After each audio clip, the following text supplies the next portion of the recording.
Salut JB. Salut Nordine, comment vas-tu? Lapsus révélateur. Salut Mourad. Je te Vélette.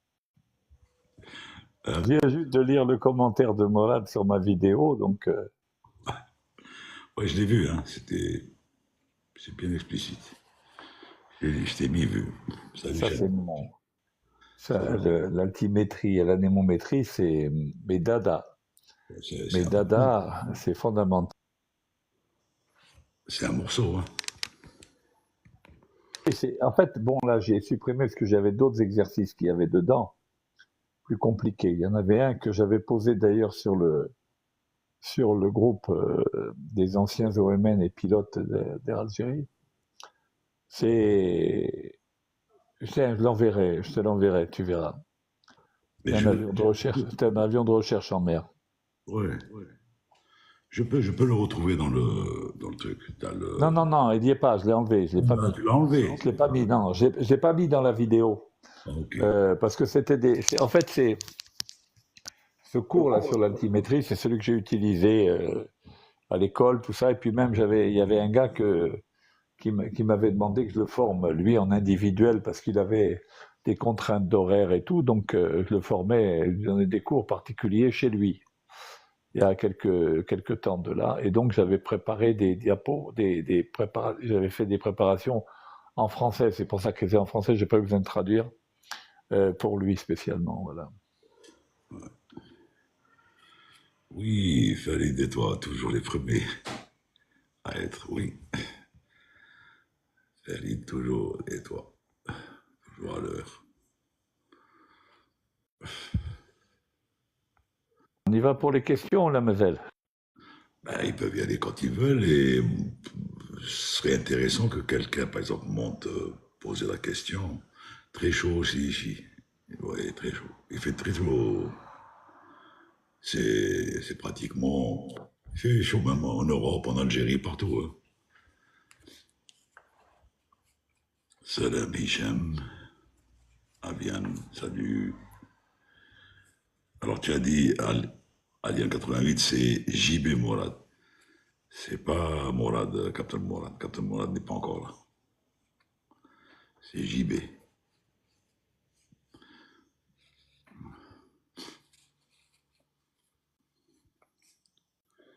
Il y a 15 personnes. Ouais. J'ai augmenté mon nombre de followers. J'ai vu. Il te reste pas beaucoup pour arriver au truc, hein. Moi, j'aimerais bien que les gens fassent augmenter. Ben, des fois, on arrive des fois sur le live à 1000 et quelques spectateurs. Khalina, ceux qui participent, 1000 et quelques. Faites un truc, faites du follow à JB Morad, comme ça vous allez le voir en grand plan. J'en ai marre d'avoir, comme dit JB, ma facha à l'écran. Moi, j'aimerais bien que l'écran soit partagé.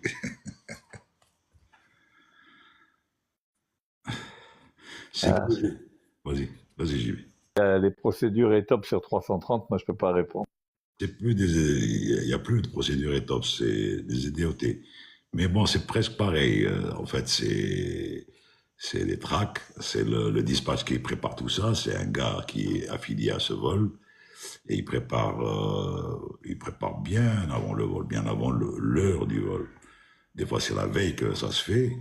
Les autorisations sont envoyées pour voilà, ils envoient une route en fonction de la météo sur le trajet et bien sûr économie fuel. Donc ils envoient une proposition.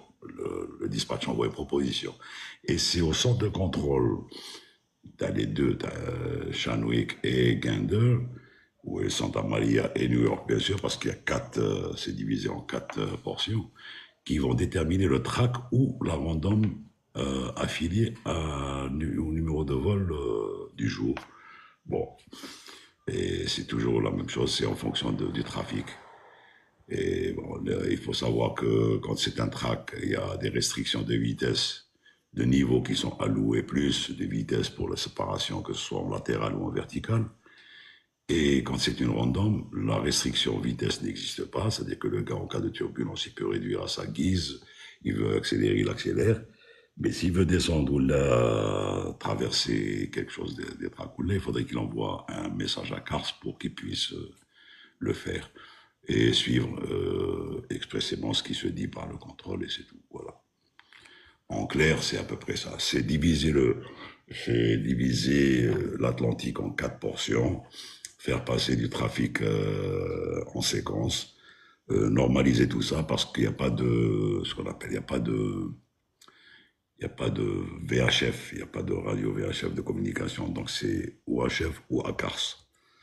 Et les procédures sont faites de telle sorte que les avions puissent être des bimoteurs, qui puissent rejoindre un aéroport alors il y a les 120, 180 minutes, en cas de problème majeur, c'est-à-dire problème moteur ou dépressurisation ou quelque chose comme ça. C'est pour un petit peu vulgariser ça. Mais sinon, bon, bien sûr, les équipages sont tenus de reporter leur position et plotter surtout sur une plotting chart pour vérifier que leur GPS AIS fonctionne très bien, que leur position est correspondante à la position de l'avion. Et voilà, bon, sans plus, s'il y a des soucis, s'il y a des problèmes, il y a la fréquence 121.5, tout le monde est à l'écoute, donc il y a eu un échange d'informations sur cette fréquence. Et l'Atlantique, c'est pas comme sur le continent où il y a un changement de fréquence et tout. La discussion est vraiment limitée, c'est des messages qui sont reçus par ACARS et la réponse se fait aussi par ACARS. Voilà. Oui, mais les équipes d'IRS n'est pas un gros problème. Alors, IRS, GPS, oui. Lorsque tu as des IRS, même si tu perds le signal GPS, tu perds pas le système de navigation. Donc, Non. tu perds juste la réactualisation, le réalignement, c'est tout. Exact. C'est-à-dire qu'il y a Oui, il faut que les gens comprennent un peu. Je sais pas, on l'a pas dit forcément, mais les avions modernes sont équipés en fait, de 3 systèmes de navigation.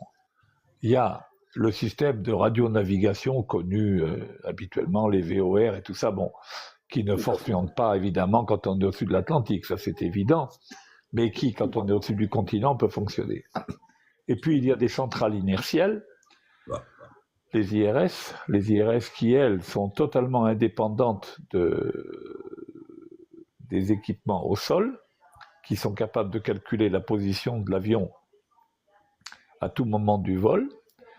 Et ces IRS, qui sont au nombre de 3, sont en plus de ça, quand le GPS fonctionne, sont réalignés grâce au GPS. C'est-à-dire qu'il y a un update de la position par le GPS. Donc, si vous voulez, même la perte de signal GPS ne fait pas perdre le système de navigation de l'avion.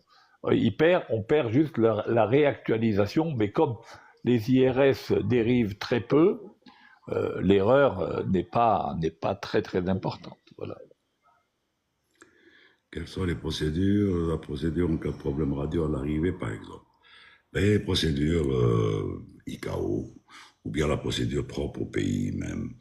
Donc la procédure ICAO, c'est à l'arrivée, il y a bien sûr le code transpondeur à mettre pour que le contrôleur sache, la région sache que l'avion est en un problème de communication. Mais avant cela, tous les moyens sont utilisés pour essayer de rentrer en communication ou d'émettre un message, que ce soit quand les avions sont équipés d'ACARS ou bien de SATCOM ou bien même utiliser les booms d'oxygène, enfin les masques à oxygène pour essayer de voir si c'est pas un problème de micro et tout.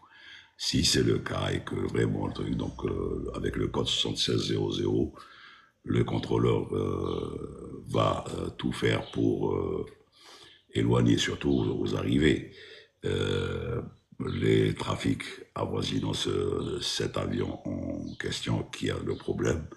Et cet avion doit commencer sa procédure à l'échapper à l'heure estimée d'arrivée Terrou sur la balise d'entrée sur cet aéroport. Donc à ce moment-là, il a 30 minutes pour se poser et ça lui suffit largement pour faire cette procédure et se poser normalement. Bon, ça arrive rarement, mais quand ça arrive, il y a la procédure pour ça, et donc voilà. Sinon, si vraiment ça arrive en l'air ou là, bof, il y a d'autres moyens. Il y a des fois des suspicions de détournement d'avion, donc vous pouvez peut-être voir de part et d'autre de chasseurs accompagner cet avion-là. Mais bon, la procédure problème radio est une procédure connue et utilisée par tous les pilotes. Et en cas où ça leur arrive, eh ben, ils vont l'utiliser. Est-ce que les avions de ligne sont équipés de ces IRS? Oui, oui. La plateforme inertielle, pratiquement tous les avions de ligne ont leur plateforme inertielle, plus du GPS, donc ils ont ce qu'on appelle un GPS IR, donc ils sont couplés. C'est les avions modernes, ils sont maintenant à un point où ça devient de la, du easy simple de naviguer. Il suffit pas que de savoir pianoter et de suivre ce qui est écrit sur les trucs. Oui, vas-y, JB. Oui, c'est pour les cas de foudre sur les avions. Bon, ben, d'abord, il faut savoir qu'est-ce que la foudre, quand est-ce qu'elle se produit. Il y a une décharge électrique entre un nuage et le sol, parce qu'il y a une différence de potentiel entre le nuage et le sol. L'air qu'il y a entre les deux fait un diélectrique, c'est-à-dire sert d'isolant, mais si vous vous rappelez vos cours d'électricité sur le condensateur, il y a ce qu'on appelle la constante diélectrique, qui est la capacité d'accumulation qu'un condensateur a. Et il peut très bien y avoir une grande différence de potentiel entre le nuage et le sol, et ça ne fait pas d'éclair. Sauf que quand il y a l'avion qui passe au milieu, à ce moment-là, la constante diélectrique est affaiblie et la foudre peut très bien se déclencher. Et se déclencher donc au travers de l'avion. Mais en règle générale, il ne se passe pas trop de choses quand on est foudroyé, parce que l'avion d'abord nous avons des déperditeurs d'électricité statiques, etc. Et quand bien même on est foudroyé, bon, ça fait pas énormément de dégâts. De temps en temps, il y a un impact de foudre sur l'avion. Il est arrivé des fois que le radome, donc le nez de l'avion, soit touché et donc qu'il soit éventuellement cassé, ce qui provoque à ce moment-là des problèmes sur les sondes de pitot, et donc qui amène l'avion à voler avec une indication de vitesse erronée. Mais là, bon, encore, on a des procédures qui s'appellent les Flight Reliable Airspeed. Donc, non, pas trop de problèmes. De toute façon, le foudroiement des avions en vol, ça fait partie des choses possibles, bon, mais c'est très rare finalement, c'est assez rare. Et les cas graves de foudroiement sont encore plus rares, voilà. Salut, Abdelouab. Je vois que tu es météo bon, aussi d'Alger. Si tu veux monter nous parler de la météo, fais une demande, je te monte dans le guest, tu vas nous parler un peu de météo. Ce serait bien que les gens un petit peu sachent comment vous faites la prévision, quand vous préparez les dossiers météo, pour que les équipages puissent s'en enquérir et l'utiliser pour un vol.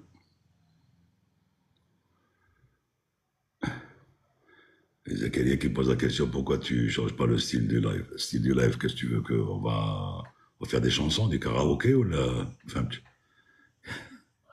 En tout cas, moi je trouve que le live est très bien organisé. Les gens parlent à leur tour, c'est pas le brouhaha, c'est impeccable. Par rapport à d'autres lives où j'ai regardé comme ça en passant, où c'est la véritable foire d'empoigne, vraiment. exact. I agree with you, Captain.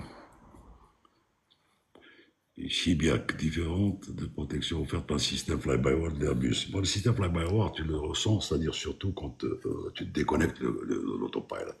Là, tu vois que c'est pas un avion qui se pilote au câblage.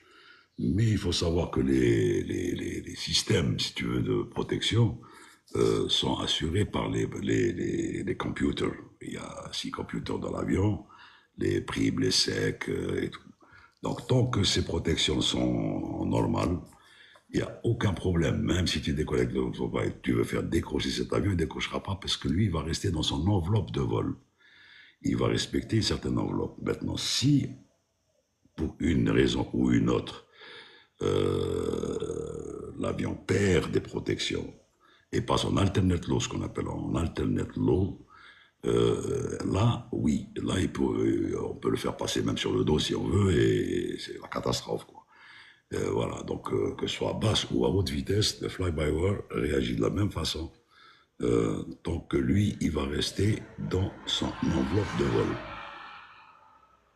Ce qu'il faut bien comprendre pour simplifier un peu le fly-by-wire, on va prendre l'exemple d'une voiture. On va prendre l'exemple tout simple d'une voiture. Une voiture normale, le volant, quand vous tournez le volant, vous faites tourner la colonne de direction, et la colonne de direction, elle fait tourner la crémaillère de direction, et elle fait tourner les roues. Ça, c'est le principe fondamental de base qu'on peut comparer avec les avions qui ont des câbles, qui sont avec des commandes de vol par câble. Très bien. Le fly-by-wire, imaginez que votre volant, quand vous ne tournez pas la colonne de direction. Vous agissez sur un ordinateur. Vous donnez un input à un ordinateur et cet ordinateur va calculer cet input. Il va dire, tiens, il veut tourner de 30 degrés vers la droite et il va transmettre par un système électrique, il va transmettre à la crémaillère, il va lui transmettre l'ordre de tourner les roues. Voilà la différence qu'il y a entre les commandes de vol classiques et le fly-by-wire. Maintenant, le fly-by-wire, c'est justement toute l'ingénierie du truc, c'est l'ordinateur. C'est l'ordinateur qui gère les inputs du pilote pour que l'avion ne sorte pas de l'enveloppe de vol, pour qu'il ne soit pas mis en danger. Mais si on est en alternate low, à ce moment-là, le volant, enfin, pour reprendre l'exemple de la voiture, le volant, quand vous le tournez, l'input que vous donnez, il va aller directement, sans aucune analyse, il va aller directement à la crémaillère de direction, il va tourner les roues, même si ça peut provoquer un accident. Voilà le principe qu'il faut bien comprendre. Le fly-by-wire, c'est juste la transmission de l'information au vérin qui commande des gouvernes de vol, mais le système complet, il est protégé par l'ordinateur qu'il y a entre les deux. Voilà. Tout simplement. Il n'y a pas de problème dans les équipements électroniques embarqués. Si, des fois, il y en a. Ça risque, parce que ça ne demeure que de la structure chauffante qui peut chauffer. Donc, il peut y avoir une surchauffe d'équipements électroniques. Donc, il peut aller jusqu'à l'extinction de quelques trucs. Mais, encore une fois, dans cet avion, il y a dans les avions où il y a beaucoup d'électronique, il y a une soute électronique qui est ventilée. Qui est bien ventilée pour que ces équipements-là, même s'ils surchauffent, leur température diminue et ça rentre dans l'ordre. Maintenant, si ça arrive à s'éteindre, ce qui peut arriver, il y a des resets. Il y a des procédures de reset. Il faut resetter le système. Donc, il faut attendre quelques temps, ça refroidit, il faut le resetter et ça revient. Voilà, donc oui, effectivement, ça peut. L'électricité statique crée-t-elle des problèmes aux équipements de cockpit? L'électricité statique, non, elle ne crée pas des problèmes aux équipements. La foudre peut, par exemple, poser problème pour le radar. Mais, tu sais, tous les gens sont électriquement et statiquement électriques. Et il arrive à tout le monde de toucher quelque chose. Par exemple, des ragas. Ça peut arriver. Mais il faut savoir qu'il y a des déperditeur statiques sur l'avion. Donc, c'est des dépertiteurs, c'est comme ça qu'on dit, j'y vais, dépertiteurs statiques. Déperditeur. Déperditeur, c'est... Voilà. Heureusement que j'ai pas... Ce sont les petites antennes que l'on voit derrière les ailes et derrière le plan fixe horizontal et derrière la dérive. Et c'est à ça que ça sert. Donc, tout ça, ça empêche un petit peu qu'il y ait ces problèmes. Alors, par GPS spoofing. Tu sais, moi, je n'ai jamais eu ce problème de spoofing. Ça s'est vu pendant une certaine période où il y avait le conflit au Moyen-Orient avec, et maintenant avec l'Irak et tout, bon, on a cette histoire de Percy Chadel. Il y a ce problème de spoofing.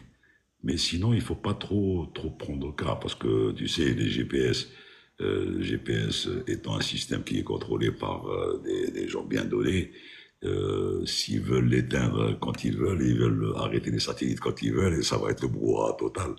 Donc, tant que celui qui détient le pouvoir de le faire peut causer des problèmes à ces espèces d'avions qui sont en l'air comme ça. Bon. Mais je ne pense pas que il y a tellement d'intérêts communs que ça ne peut pas se faire. Les spoofing, ça arrive. Dans la preuve, Mourad nous a parlé un jour, il nous a même montré une vidéo. Et il a eu un spoofing du côté de Sharm el-Sheikh ou quelque chose comme ça. Bon. À quel moment on met le transpondeur sur Théâtre, ou là, je bien, à l'entrée de la piste. Il est sur on. Donc, à l'entrée de la piste, il faut mettre sur Traffic Advisory et Resolution pour que, juste après décollage, et que d'ailleurs, quand on le met, l'avion qui est en finale, il va voir le spot chez lui, en orange. Lui, il est en finale et l'avion va décoller. Donc, c'est pour éviter justement qu'après décollage, ce qu'il y ait quoi que ce soit, ben, il sera déjà prêt cet avion à avoir l'advisory. Ils sont que protection à cause des difficultés, pour l'amérissage dans l'Hudson. Je ne peux pas t'en dire plus, mais quand tu vois le film Hudson, ça a été fait d'une façon correcte et à mon avis, c'était pas un problème de commande. Parce qu'il avait perdu les deux moteurs et donc voilà, ils se sont posés quand même dans le. On Oui, utilise toujours les procédures NDB et VOR pendant les qualifs. Eh ben, c'est parce que, d'abord, les avions ne sont pas tous équipés en système de navigation autonome, et puis en plus de ça, ça fait partie des backups de navigation. Il faut continuer de savoir les utiliser au cas où tous les autres systèmes tomberaient en panne. et d'ailleurs, il vaut mieux continuer à le faire, même si c'est appelé à disparaître, parce que, encore une fois, c'est un système redondant qui est très important dans le cas de perte de ces systèmes, entre guillemets, performants, parce que ça peut arriver que un jour tu n'as rien et donc tu peux. Là, dans le temps JB, si je ne sais pas si tu te rappelles, bon, tu dois te rappeler très très bien de cette histoire, quand il n'y avait pas les NDB fiables et tout, c'était à la place d'NDB, on mettait la fréquence radio de la RTA. Et donc, pour capter une ville ou dans le sud. Donc, Quand je faisais l'Afrique, moi j'ai toujours dans ma checklist 727, j'ai toujours les fréquences de radio Nouakchott, radio Bamako, radio tout ça qui nous permettait, en l'absence de toute autre information de radio nav, on avait au moins une direction vers la ville vers laquelle on allait. exact. Au moins la ville. Donc, c'est un rayon. La ville détermine un rayon dans lequel peut se trouver le. Et donc, quand il y a un captage d'une station, ça donne pratiquement aux alentours de 25-30 minutes de l'approche de cette ville. Donc, c'était déjà un très bon moyen. Bon, maintenant, maintenant, c'est devenu par satellite et tout.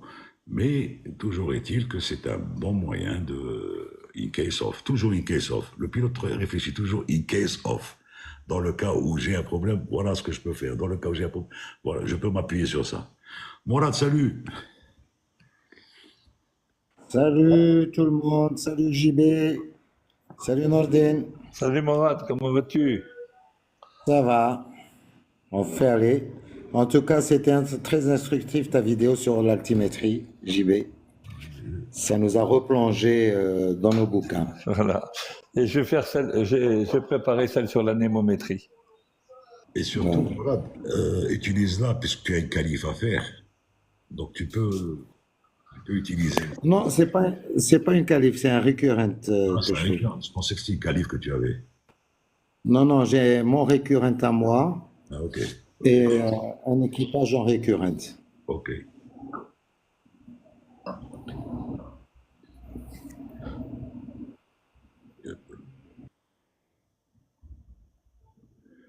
J'ai vu un avion qui décolle avec le feu dans le... Oui, ben, où?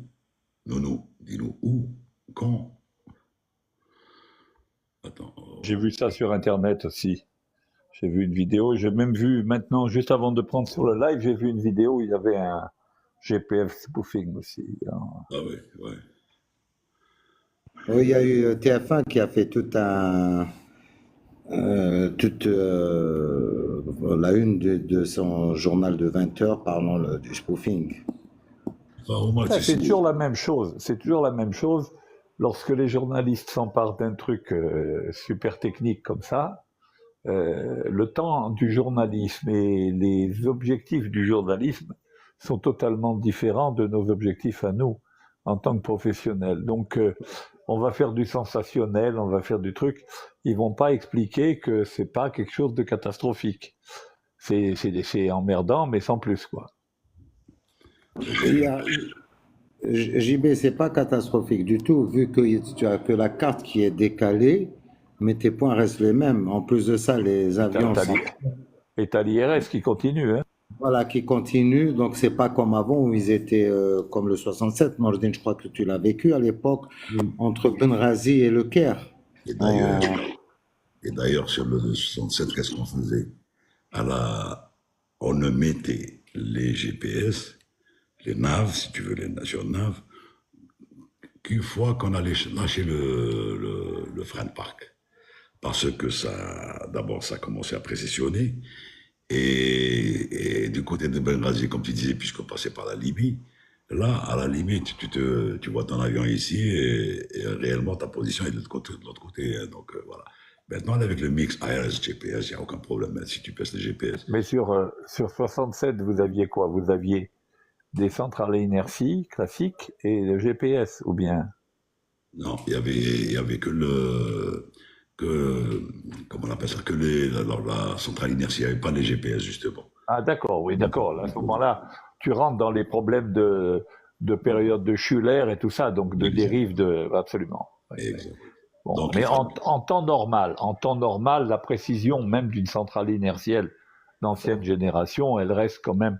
Moi, je me souviens les chiffres qu'on avait quand j'ai fait mes études, c'était, on parlait de 5 nautiques sur 5 heures de vol à peu près. Bon, donc c'était pas, sauf s'il y a un merdier, quoi. Voilà. exact, exact.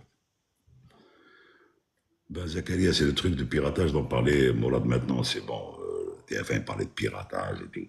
Ouais, j'ai l'impression, comme disait JB tout à l'heure, c'est les journalistes préparent des fois l'opinion publique à des trucs qui vont arriver dans le futur ou quelque chose comme ça.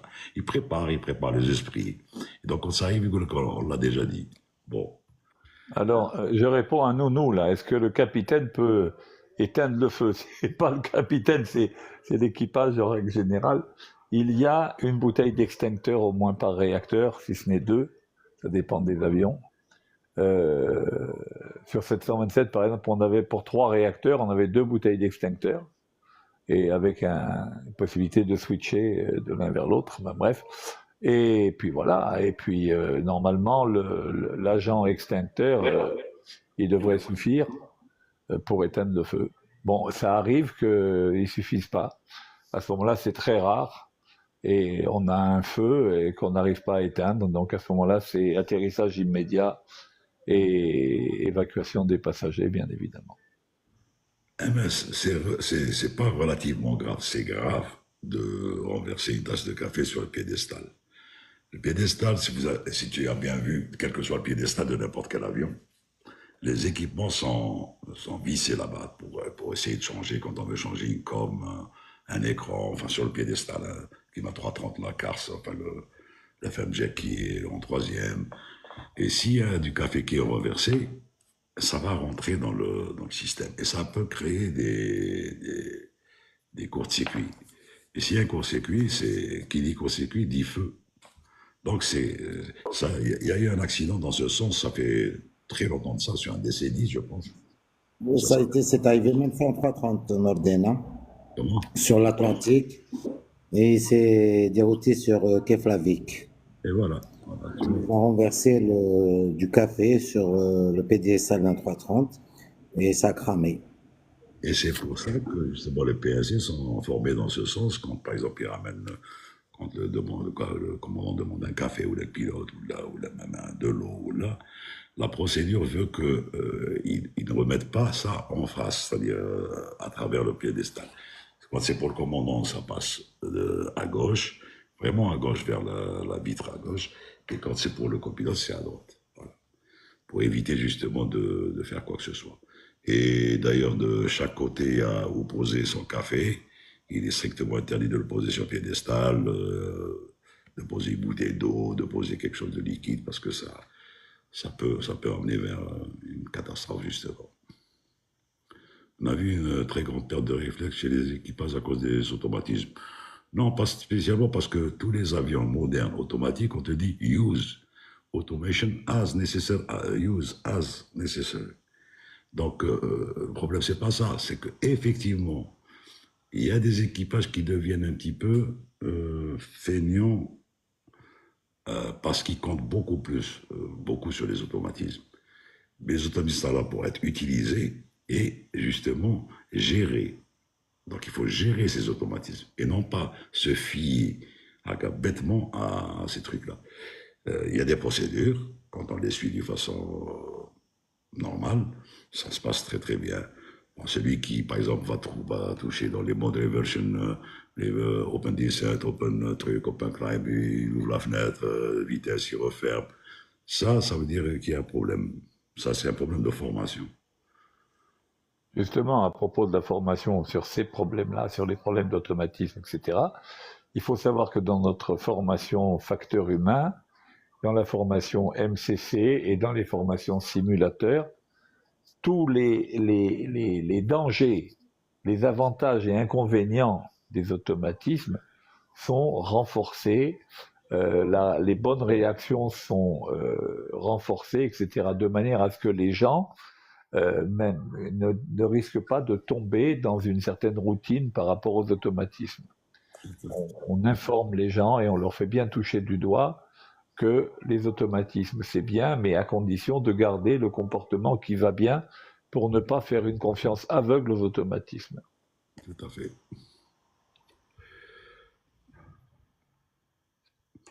Nordin, on a Nasseri Badreddin qui est pilote en Turquie, qui est avec nous dans le live.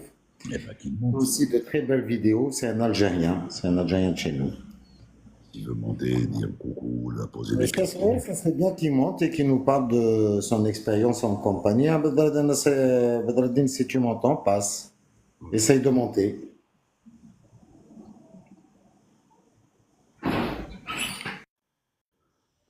Ce qu'il y a de bien, c'est que tout le monde dit quand je vois le commandant Amraoui, je suis rassuré. Nous aussi, nous aussi.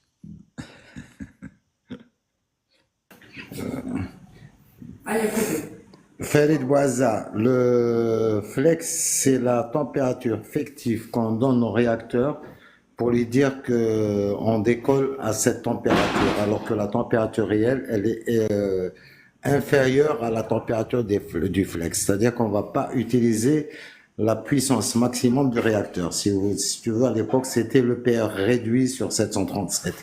Donc, c'est une température fictive pour décoller à cette... Le principe de la flex temperature, c'est en fait, c'est de calculer la température à laquelle la masse actuelle de l'avion devient limitative sur le terrain considéré. Alors, à ce moment-là, on fait comme si on décollait à cette température, mais avec des limitations. On ne peut pas non plus augmenter la température flex au-delà d'une certaine limite. JB, il y avait Tariq qui voulait qu'on lui parle du TEP. Non, c'est l'ETP. Oui, le PET, point écuitant. Voilà. Bon, le point écuitant. Alors, c'est très important sur un parcours de savoir à partir de quel moment il me faudra moins de temps pour continuer jusqu'à la destination que pour revenir à mon point de départ. De la même manière, il est important de savoir, sur un parcours, à quel moment tel terrain de dégagement, donc particulièrement par exemple avec les tops, tel terrain sera atteint plus vite en moins de temps que l'autre, etc. Alors, si on prend le PET d'abord sur un trajet AB, en considérant qu'il n'y a aucun autre terrain ni à droite ni à gauche, il n'y a que le terrain de départ, le terrain d'arrivée.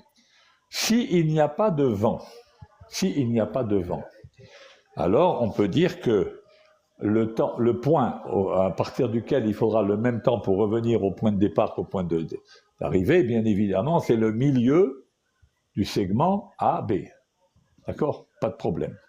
Sauf que quand il y a du vent, la vitesse sol de l'avion ne va pas être la même quand on va dans une direction et quand on va dans l'autre, parce qu'on a du vent. Et donc, par exemple, si on a du vent arrière en allant du départ vers l'arrivée, on aura une vitesse sol qui sera plus importante dans le sens départ-arrivée que dans le sens arrivée-départ. Donc à ce moment-là, le point équitant ne se retrouvera pas au milieu, mais il se trouvera de telle manière qu'il faille, malgré le fait que la vitesse sol va diminuer dans une direction ou dans l'autre, il se trouvera à un tel point où il faudra de toute façon le même temps pour aller que pour revenir, pour aller jusqu'au point d'arrivée que pour revenir au point de départ.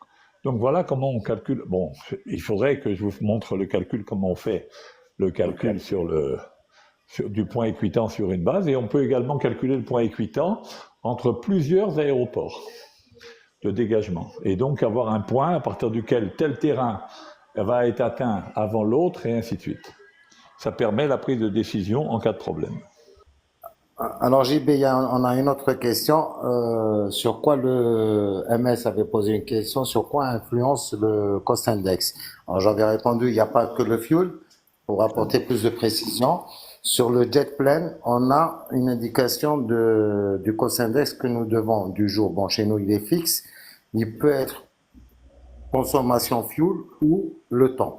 Ça dépend de ce que la compagnie cherche. Si elle cherche à gagner du temps ou à gagner du fuel. Voilà. Donc, il influe et sur le temps ou sur le fuel.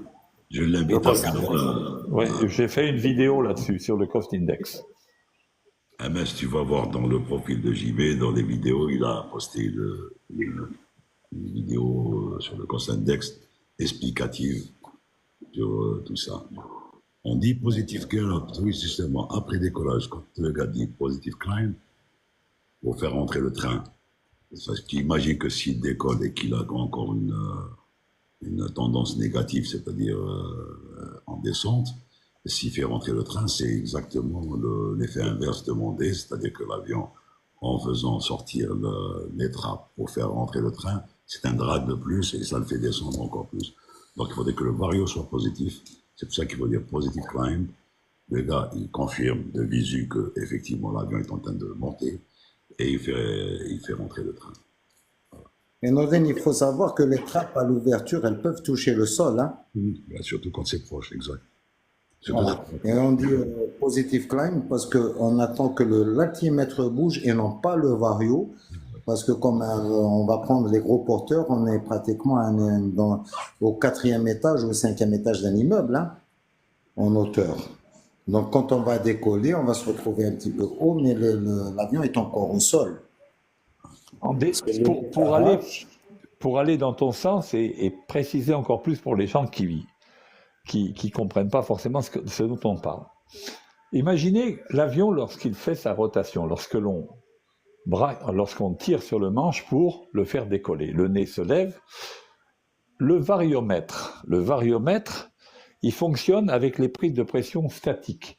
Les prises de pression statiques sont sur le côté de l'avion, en avant du train d'atterrissage. Et donc, quand on fait la rotation, comme l'avion à ce moment-là ne tourne pas autour de son centre de gravité, mais tourne autour des roues du train principal. Il se trouve donc qu'à ce moment-là, au moment où on fait la rotation, les prises de pression statiques sont en montée, puisque l'avion est en train d'être cabrée. Et donc, elle détecte un mouvement vers le haut. Mais comme l'avion est gros et long, ce mouvement vers le haut ne garantit pas pour autant que les roues aient quitté le sol. Exact. Et donc, c'est pour ça qu'on attend sur les gros porteurs, on attend altimètre positif. On attend que l'altimètre indique une valeur positive parce que l'altimètre est beaucoup moins sensible que le variomètre. Le variomètre, c'était variomètre instantané. Donc lui, il nous dit tout de suite que en fait, les prises de pression statique sont en train de monter. Mais il ne nous dit pas que vraiment l'avion a quitté le sol. Et c'est pour Voilà ça, pourquoi on JB, fait ça. JB, c'est pour ça qu'on dit positive climb et non pas rate. Absolument, positive climb. Voilà. Nordin, le rate, positif rate, c'est sur les NG, c'est-à-dire Voilà. un avion de petite capacité. Et en plus, il n'a pas les trappes qui s'ouvrent. Donc, Alors, moi, je vais vous quitter parce que c'est l'heure du thé. Allez, à Sartec. tout à l'heure.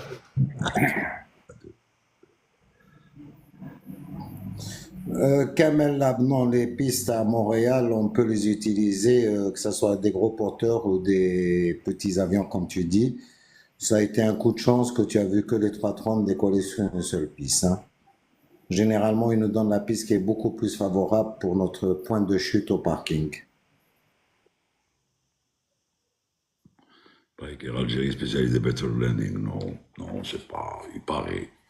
Mais je peux te parler de plusieurs compagnies où c'est des better landing encore plus qu'Air Algérie, mais bon, c'est pas spécial. C'est l'avion qui se pose, c'est l'avion qui se pose maintenant.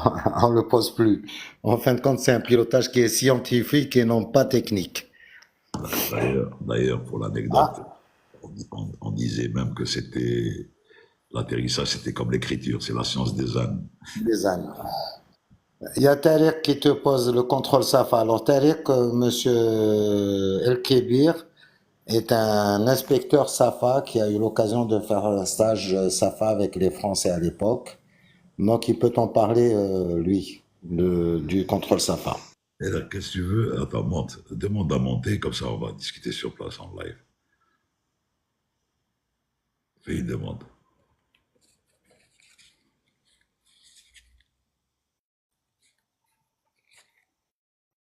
Sinon, Nordin, ça va. Ça va. Non. Ouais. Ben là, j'ai fait pareil. Il est monté Tariq. J'ai vu ta vidéo. مساء الخير كابتن. Salut, Thalia. Ça va. مساء الخير كابتن مراد واش راكم؟ Salam, salut Tariq. Comment vas-tu? Ça va?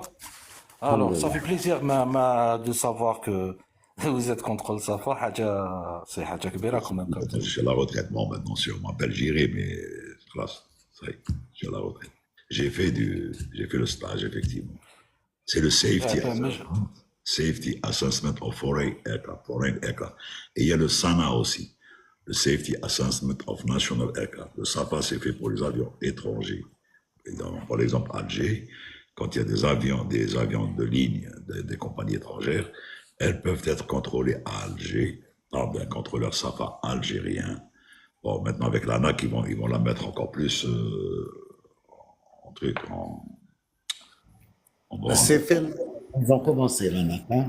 Ouais, C'est le bureau Verital qui est spécialisé dans Captain, il se base sur les annexes, c'est sur quelle annexe il se Les base? annexes SAFA, c'est des annexes SAFA, c'est un bouquin comme ça, et il y a des items, donc il y a des catégories, donc bon, ça touche tout l'avion. 45, je pense 45 items, Captain K. Donc ça touche du flight deck, la cellule, les soutes, l'état de l'avion, le personnel avion, donc flight crew, le flight deck, c'est le technical log, tout. Et bon, ce qui est pénalisant pour les compagnies, c'est ce qui est surtout dans les soutes. Parce que des fois, tu as des avions où, par exemple, qui mettent les 37 en des filets. Alors, les filets, des fois, ne sont pas bien mis en place, ne sont pas là. Et ceux-là, ils se font réprimander bzef, en Espagne, en France aussi, ou là, quand ils ont l'information. en Autriche. Norden en Autriche, tu te rappelles Vienne? Exact. C'était la catastrophe. Le flight deck donc concerne surtout l'équipage, donc c'est les licences, la licence des deux pilotes, la qualification bien sûr, donc c'est vérification des licences, technical log, la vérification de la documentation embarquée. Si la compagnie autorise le flight bag, donc c'est le flight bag, sinon c'est les Jepson, donc ils voient si c'est à jour, si c'est pas à jour. La documentation complète de l'avion, à savoir le certificat de navigabilité, le certificat de radio, l'assurance, la pesée, tout ça. Bon, c'est tout un package. C'est des catégories. C'est des catégories données en fonction de trucs. Tu vois, merci, le turc. C'est un bravo dur. D'accord. Bon, كاين دي زايتم وين كابتن يحكموا في ايتم وين لافيون سera groundé وين ما tu peux pas. le- le- l'inspecteur peut le grounder, effectivement. Il peut le grounder. Et tu peux rien dire. Tu peux rien dire. Il faut pas aller à l'encontre de la décision de l'inspecteur. L'avion peut être groundé, mais c'est extrêmement rare. C'est-à-dire que vraiment, il faudrait qu'il y ait des fuites, ou là, il faudrait qu'il y ait des fuites apparentes, des anomalies bien sûr apparentes, ou là, mais sinon, non, c'est des catégories 1, 2. Quand c'est 3, donc c'est envoyé directement, bien sûr, à la compagnie. Il faudrait qu'ils arrangent leurs histoires, sinon, ben, c'est pas bon. Ben, ils auront des remontrances. Voilà. Ils ont aussi des amendes à payer, captain. Les amendes, bien Vous sûr. avez ça. Ils peuvent même arriver jusqu'à l'interdiction de cet avion-là, qu'il aille chez eux. Déjà. Hein.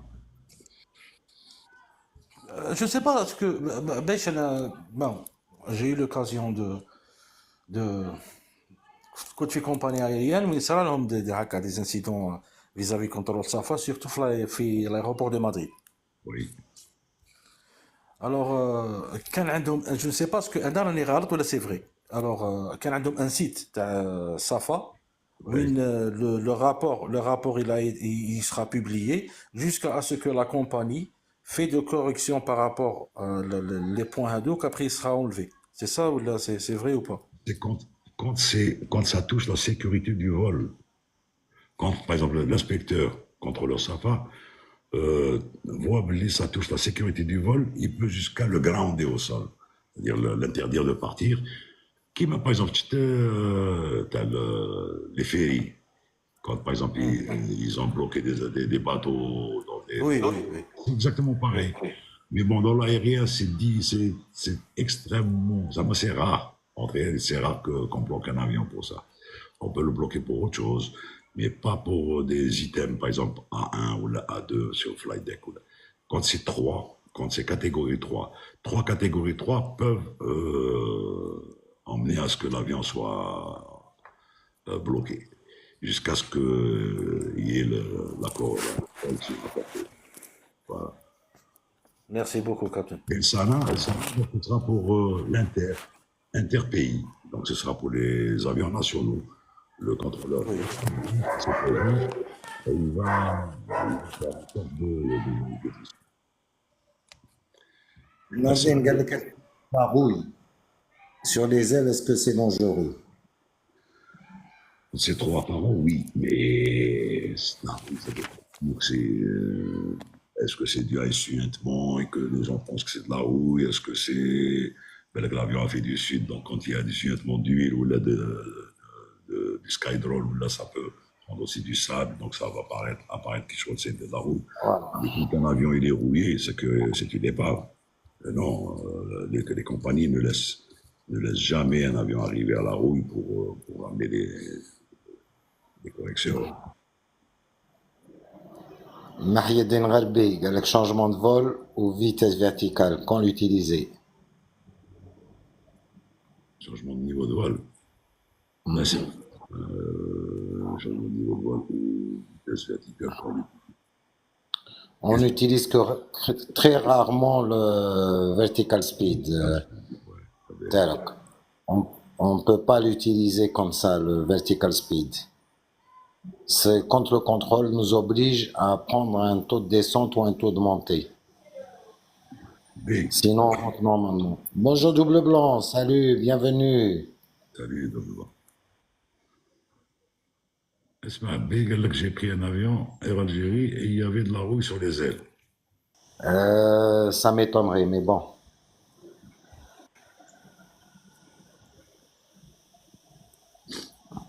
Ah, flight level change. Oui, mais on n'utilise pas le vertical speed. Lui, il parlait du vertical. Je sais pas, il faut qu'il précise. Ouais, il parle de FL, flight level change. Level Parce change. qu'il parle de vitesse verticale, Norden, changement de niveau ou vitesse verticale. Donc pour moi, la vitesse verticale, c'est le vertical speed. هذاك C'est le value.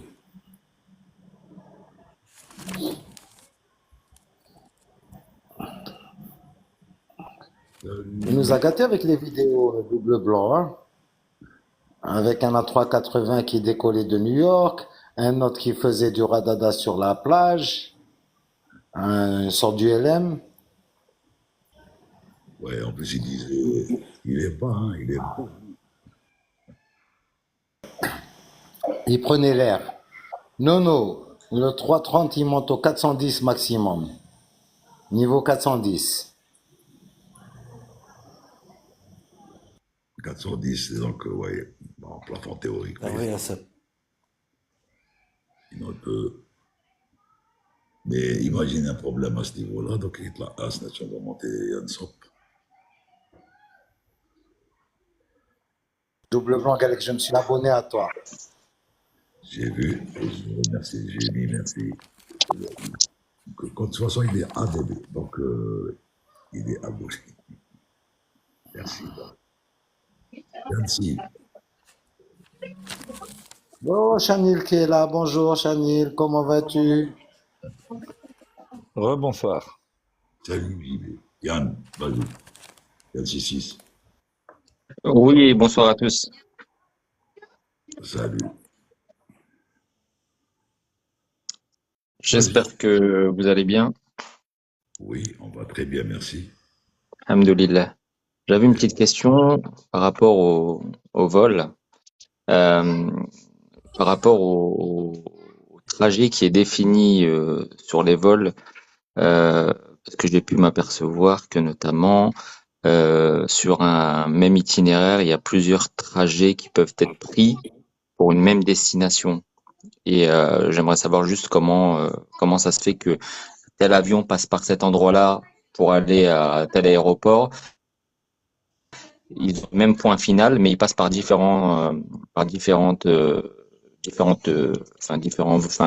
trajets, différents trajets en fait, pour une destination finale. Pareil. Vas-y, Mourad. Il parle de plusieurs trajets. Donc, sur Paris, on a deux trajets. Par exemple, hier, sur Paris, j'avais l'atterrissage à Charles de Gaulle face à l'Est. Donc, j'ai pris par Sadaf en passant par le territoire espagnol, les côtes espagnoles, en montant par les Pyrénées, ensuite Poitiers, Toulouse, Poitiers, et pour me poser en 08. Donc, c'était une approche directe. Maintenant, on a une autre route qui peut passer par Sadaf. Et on peut avoir Otaru qui est un petit peu plus à l'est de l'Algérie.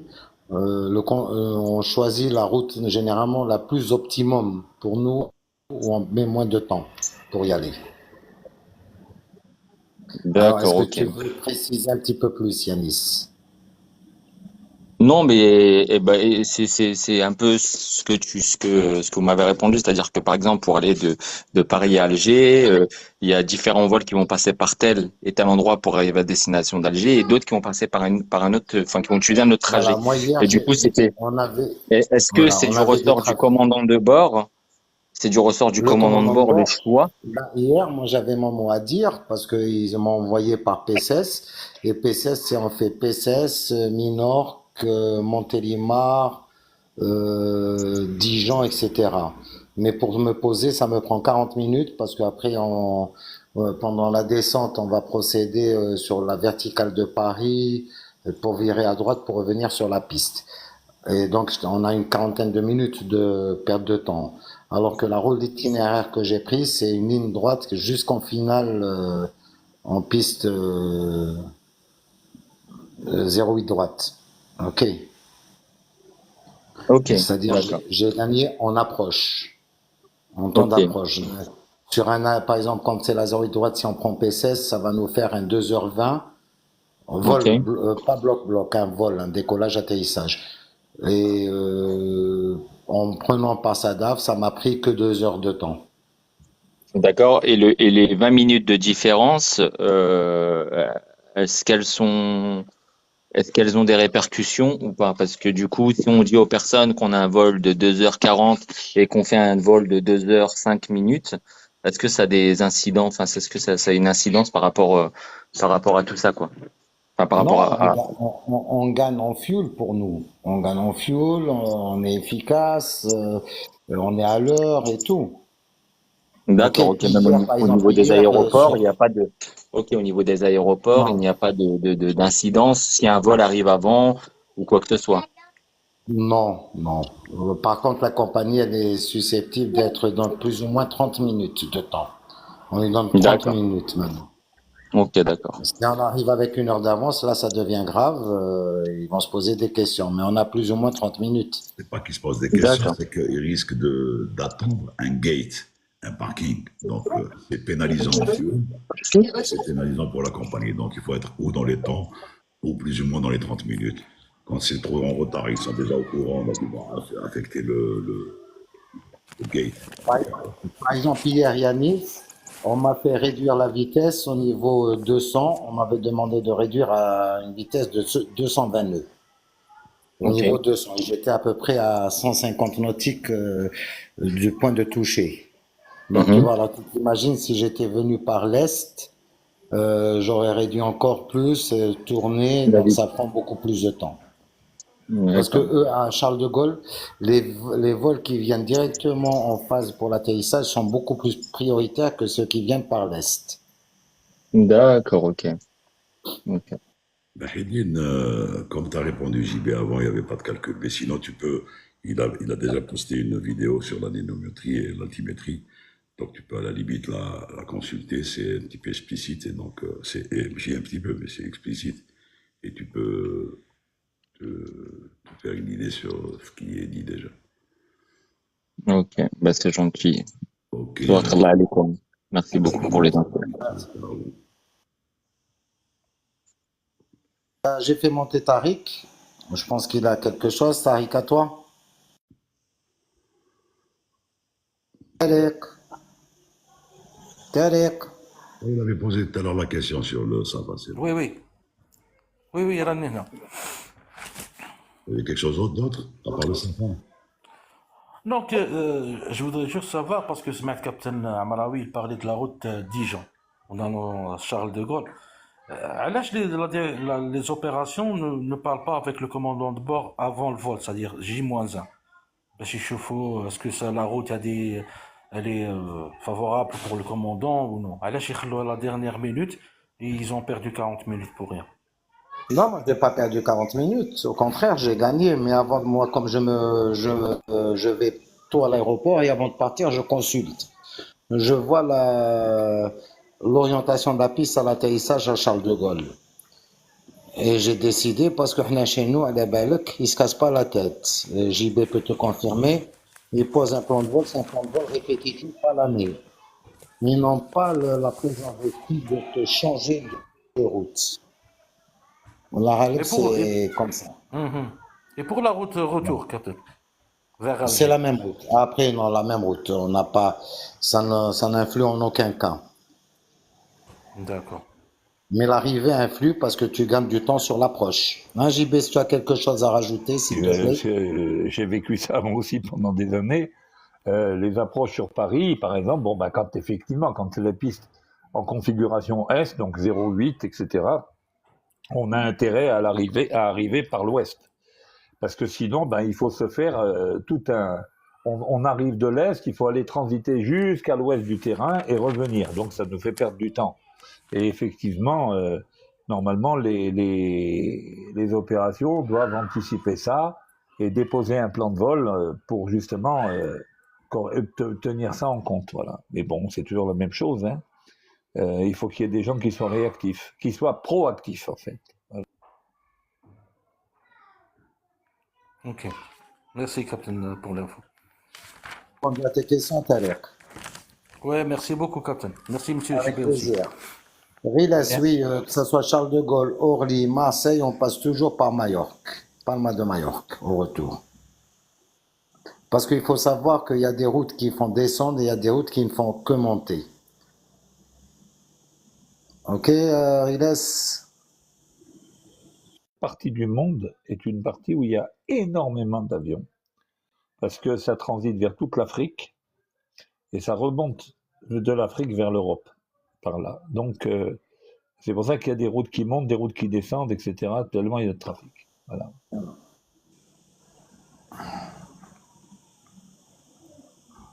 En tout cas, je te remercierai jamais assez pour JB pour ta dernière vidéo. Hein. Ça a été une bouée de sauvetage parce qu'on peut s'en servir. Salut Ah ben écoute, Lucky. c'était le but, hein. Et je vais rajouter pour ceux que ça intéresse quelques exercices qui étaient dans cette présentation, mais que j'ai enlevés parce que je voulais pas être trop compliqué, parce qu'après c'est des exercices sur des spécificités, je trouve ça d'intelligence quoi. Mais ça permet de visualiser quand même pas mal de choses. Celle sur l'anémométrie sera aussi, je pense, assez explicite. C'était bien présenté, puis l'altimètre était beau. Hein. Malheureusement, actuellement, c'est digital, JB. Oui, non, mais de Hein, toute ça a façon, changé. le Non, mais, principe reste, c'est ce non, que mais j'ai c'était bien. expliqué. Le principe reste le même, que ce soit par une CADC ou bien par un altimètre standard classique. De toute façon, à bord, vous avez encore je pense que, je me rappelle plus si vous avez un altimètre pneumatique encore sur le tableau de bord. Non? C'est en digital, JB. Hein. C'est en digital, vous n'avez plus d'altimètre Non, non, tout est digital. pneumatique, d'accord. Tout est digital. Et bon, par exemple, Malheureusement. maintenant, par contre, pour afficher on a l'hectopascal et les inches, le mercure. Donc, on a qu'à tourner le bouton. Le turnover.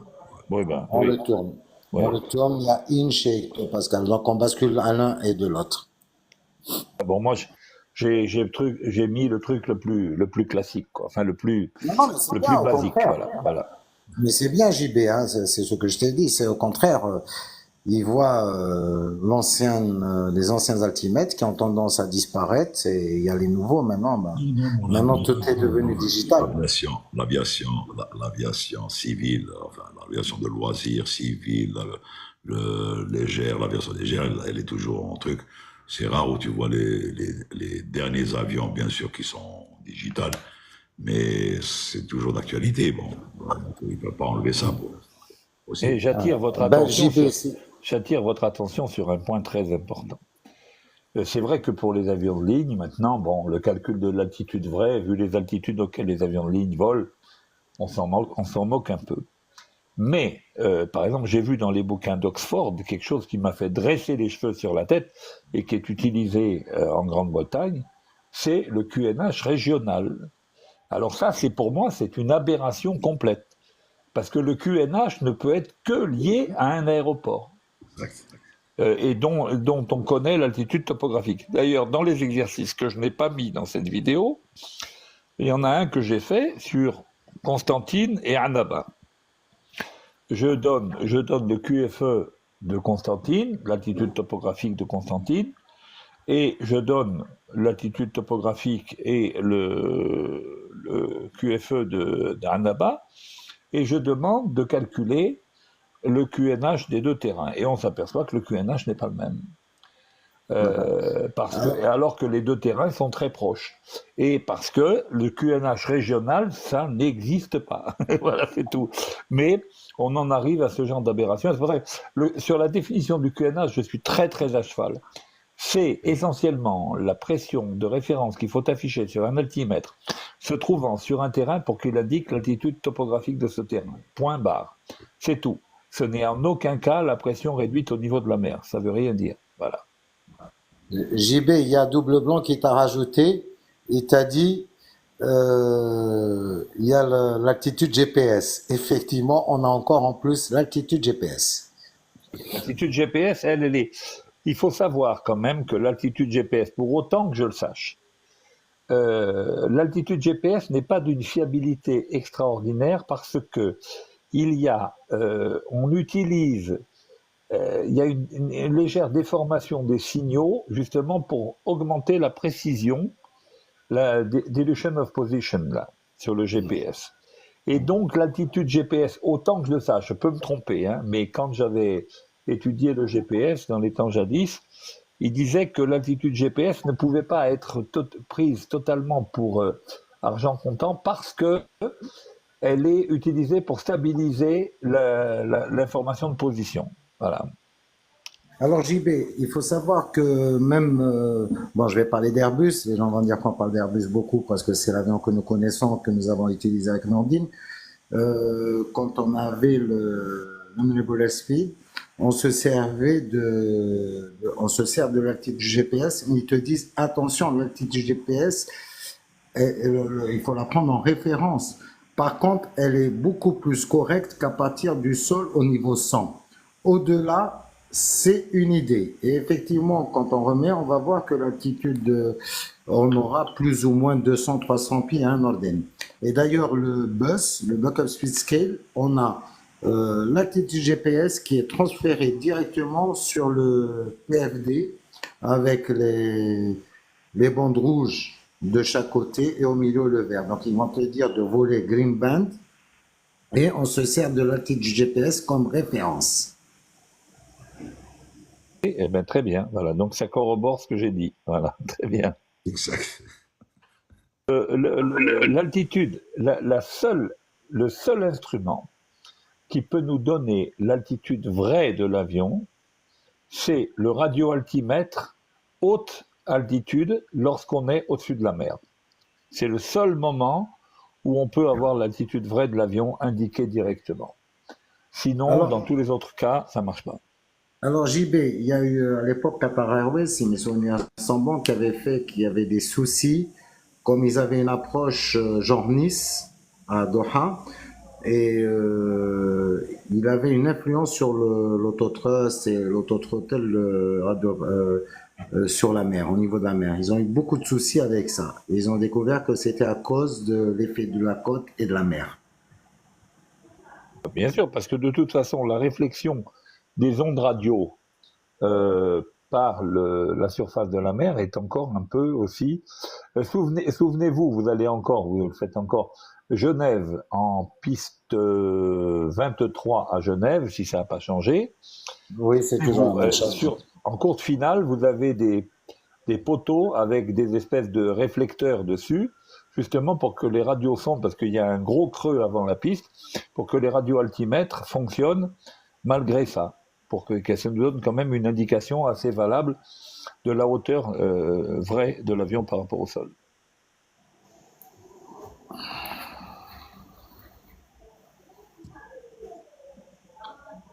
Et Mahidine, il te dit JB, il pose une colle là. Que contenaient les avions avant l'apparition du radar? Il n'y avait rien, il n'y avait rien. Moi, j'ai connu les Nord 262 à la STA et ils n'avaient pas de radar. C'est tout simplement.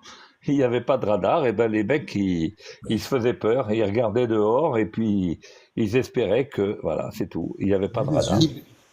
Norden, JB, à l'époque, quand on avait le radar qui tombait en panne, ce qui arrivait souvent, on se servait de l'NDB, hein.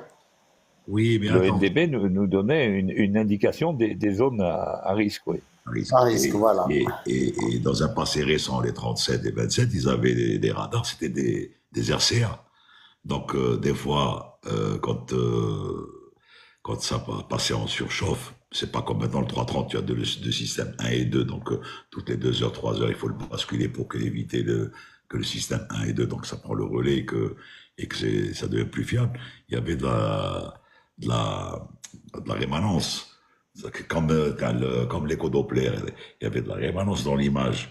Donc ça prenait une image et ça la redonnait de l'autre côté. Donc c'était vraiment difficile, que ce soit même sur Fokker, hein, c'était difficile de déterminer. Vraiment, il fallait vraiment avoir l'œil pour voir et faire de la comparaison, surtout de jour.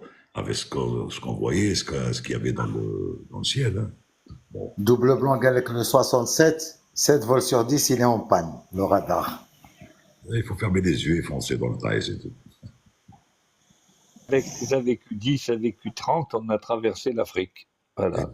Avec des radars monochrome avec isocontour.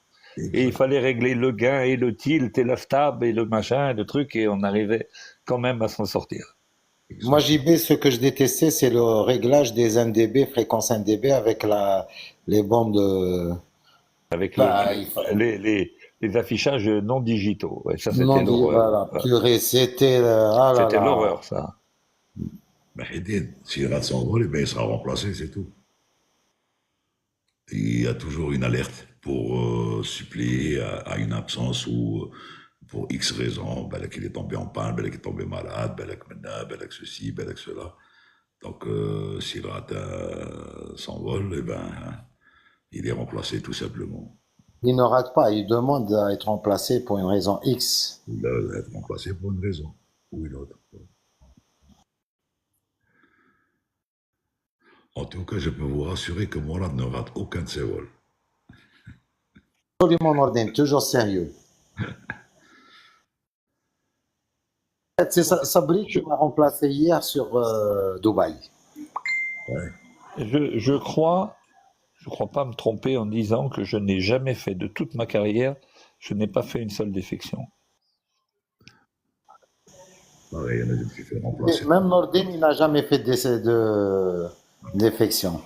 Ni certificat médical, ni rien, ni détection. Jamais. Ça, c'est de souvenirs. Pour moi, c'était un tel plaisir d'aller voler que j'aurais jamais raté ça pour rien au monde. Spirit Flight System, les anciens radars, je sais pas. Je sais pas si c'est du Spirit Flight. Je sais qu'on avait des RCA. Je sais pas comment on les appelle. Là, CA, oui, on avait des RCA. Bon, j'ai oublié. Je sais qu'on avait l'AVQ-10, ouais. l'AVQ-30, c'était des radars monochromes. Ouais, et après, on a commencé à avoir des radars polychromes. T'as vu la question de Sbahi, Nordin? Sbahi Tofek. L'appareil Donc, n'est pas capté par le radar. le radar sol. Il faut parler du radar primaire de surveillance. Ouais. Le radar primaire, c'est lorsque le nez de l'avion pointe vers la station radar. C'est là où l'avion offre la plus petite surface de réflexion et c'est là où il peut effectivement, sur un radar primaire de surveillance, la trace de l'avion peut disparaître. Mais dès qu'il n'est plus dans cette position, il y a suffisamment de surface pour la réflexion. C'est d'ailleurs pour ça qu'on a inventé le transpondeur. Le transpondeur, en fait, c'est pour garantir qu'il y a toujours un écho de l'avion, puisque il y a un émetteur, il y a un récepteur-émetteur. Le transpondeur reçoit une interrogation de la station radar et renvoie une réponse, laquelle réponse est codée. Donc là, quelle que soit la position de l'avion par rapport à l'antenne, le retour est toujours garanti. Double blanc, Galec aussi dans une vallée au milieu des montagnes.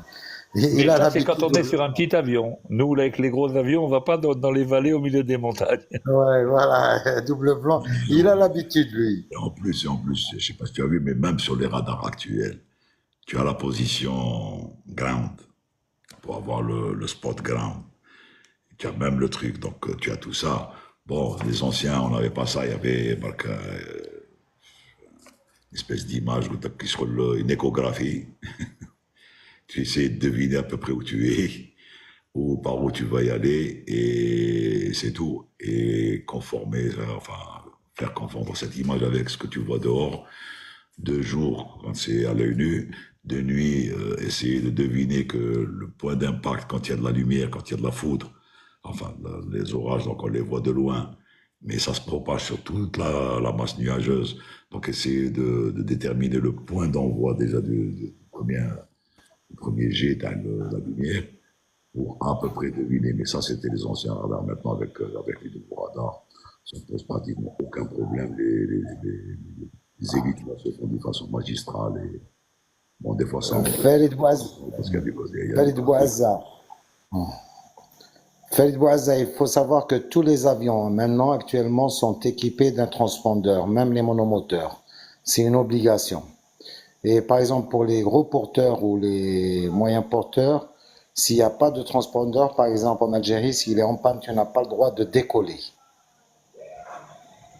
Tu es au courant de ça, Nordin, pour le Alger? C'est évident. Ami, le meilleur atterrissage, c'est les positive landing.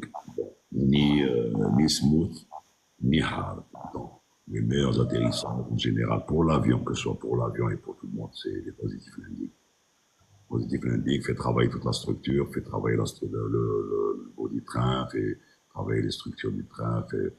Mais bon, le hard landing, on mène vers une inspection totale du train. Le smooth, encore une fois, quand ça se pose vers les plots, c'est bien, c'est même très bien. Et quand, si ça bouffe de la piste jusqu'au milieu de la piste, ça ne sert absolument à rien de faire un smooth landing, un kiss, qu'on appelle un kiss landing, et se retrouver en train de freiner comme un malade avant d'arrêter cet avion et ou de le dégager sur une bretelle à dégagement rapide. Le gars se retrouve à dégager en fin de piste, alors que c'est pas le but.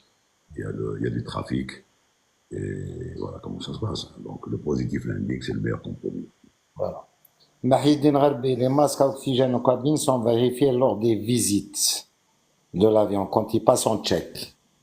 Sinon, ils sont censés pour techniquement fonctionner. Hein. Pour répondre également à Sam qui dit sur un A380, atterrissage c'est très fort, bon ben, c'est tout, ils ont tapé fort, mais de toute façon l'avion il est certifié résister jusqu'à une vitesse verticale de 600 pieds minute, et je vous garantis que si on posait un avion à 600 pieds minute, ça serait pas un atterrissage fort, ça serait vraiment très très fort, d'accord? Donc rassurez-vous, si l'avion vous avez eu le sentiment qu'il avait tapé fort, c'est tout bon encore. L'important, c'est de se JB, poser au plot. Voilà. JB, il Oui. faut dire que s'il a tapé, peut-être, je pense qu'il a dû se poser à Orly ou à Charles de Gaulle plutôt. Et à Charles de Gaulle, tu es au courant, les deux pistes sur lesquelles on se pose, elles font 2600 mètres. Ça fait un peu. Ça fait un petit peu short pour un gros Hmm. porteur comme ça, donc il a intérêt à bien se poser.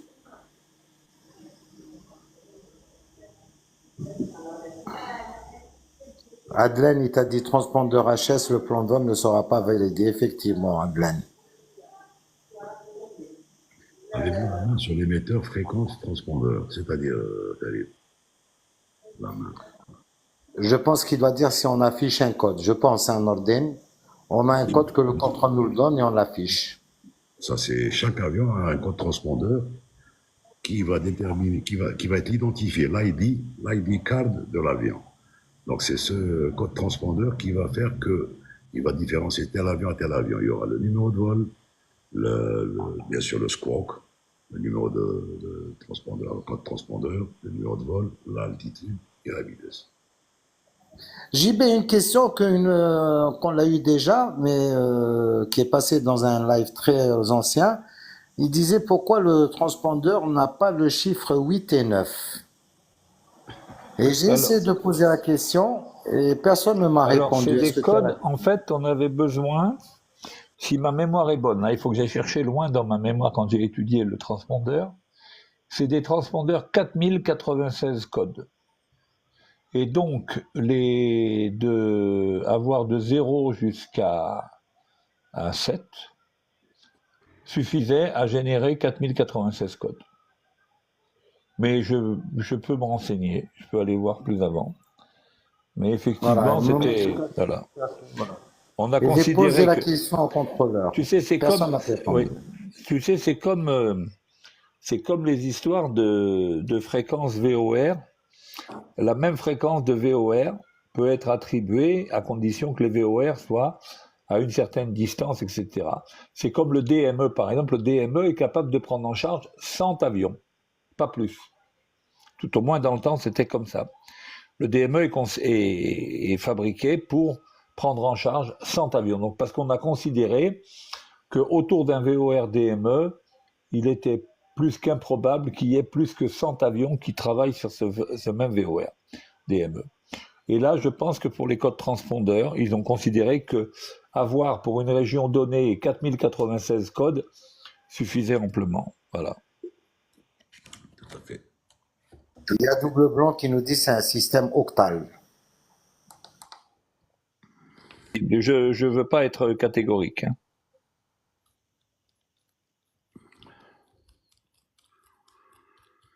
Yes, yes. Sbahi, tu peux préciser ta question dans quelle situation le pilote prend avec une vitesse maximale? Tu peux la reposer différemment, s'il te plaît.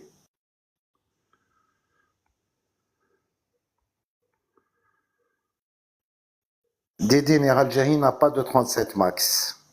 Pour l'instant, on les recevra que l'année prochaine. Non, ils n'ont pas été cloués au sol. Hein. Ils ont été, oui, dans le passé, oui, mais pas maintenant, terminé. Ils sont Non, de mais Air Algérie, on n'a pas. Parce qu'il nous a dit comment Air Algérie a fait. Oui. On n'a pas de 37 max. Oui. JB, il y a Double Blanc qui nous dit 4 chiffres et la base octale utilise de 0 à 7. Oui.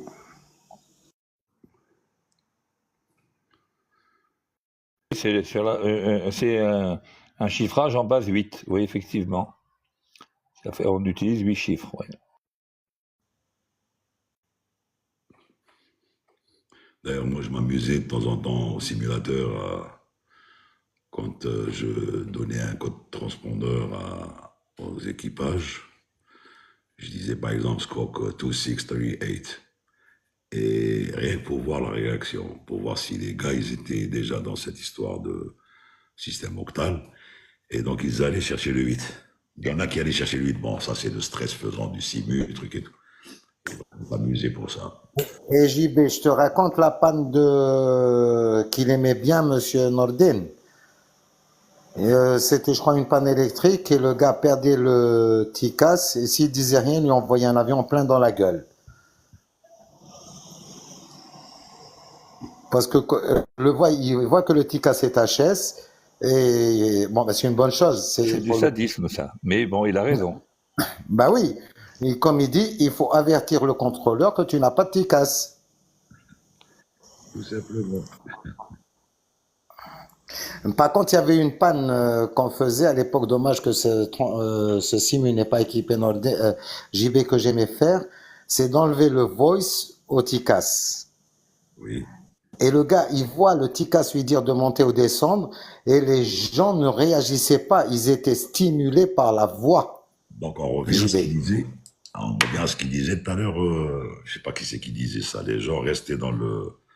Mais donc voilà, s'ils étaient dans l'automatisme, si vraiment ils faisaient confiance, ils voient cet avion lui dire de monter ou descendre sans qu'il donne. Sans qu'il y ait une information de trafic, ça veut dire qu'il y a un trafic, que ce trafic n'a pas donné le horn, ce qu'on appelle le traffic advisory. Voilà, s'il lui a dit, c'est que si l'avion a demandé cette action, c'est qu'il y a un traître quelque part. Eh ben, oui, Nordin, parce que nous sommes stimulés par les automatismes. Il n'y a pas, ben non, il ne réagit pas. On est habitué maintenant à ce que ça parle. Masro, salut. Oui, je viens de rejoindre votre live, même si loin de mes compétences.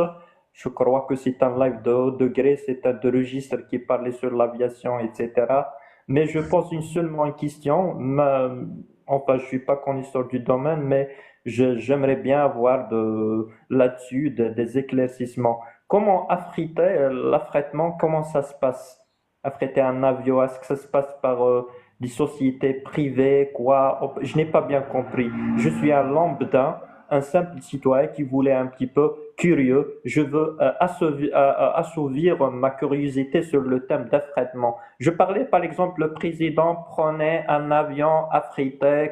Comment ça se passe l'affrètement avec?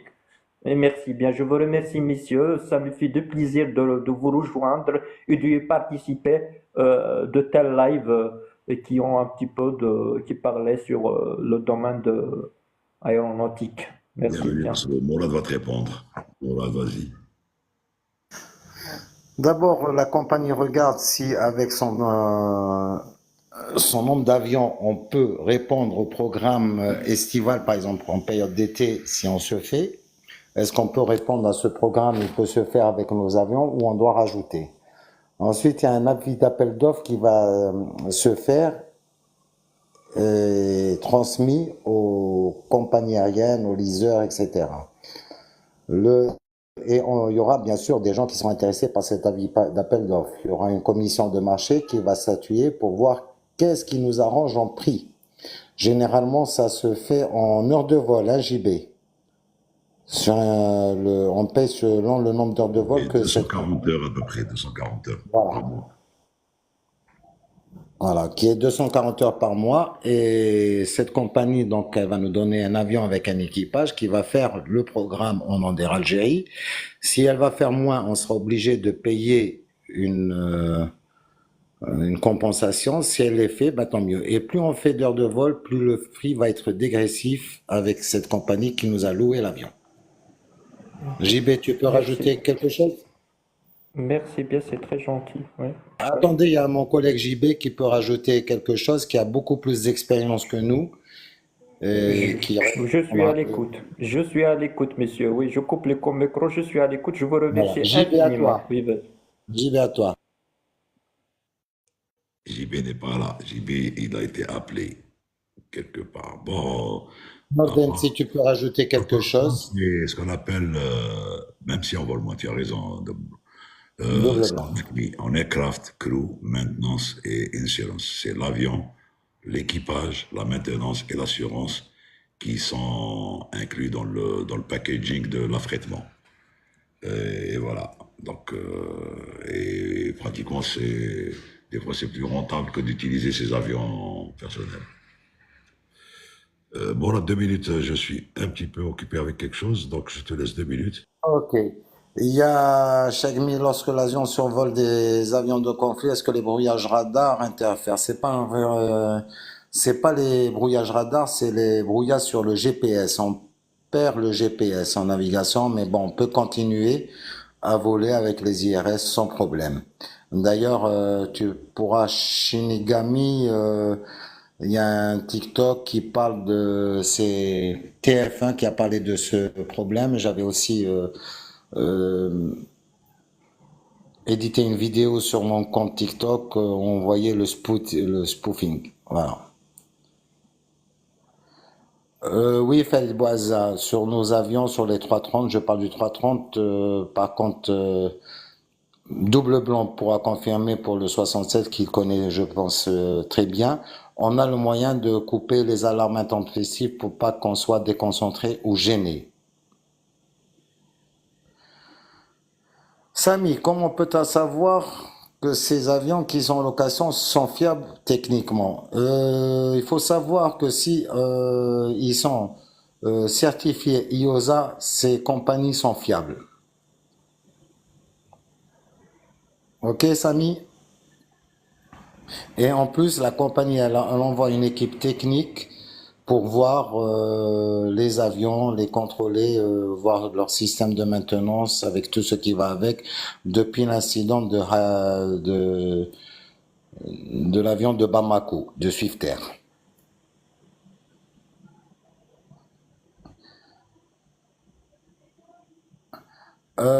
Basmafit, non, c'est pas des vols dérangés, ils sont pas opérés par TK, c'est un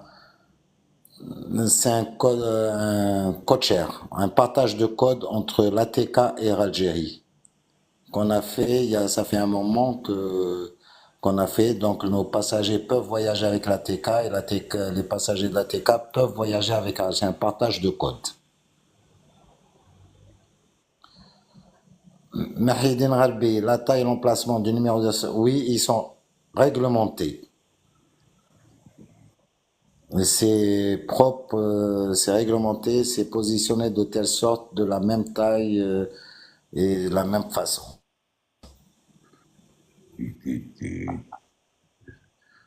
J'ai reçu mes caniches qui étaient chez la toiletteuse.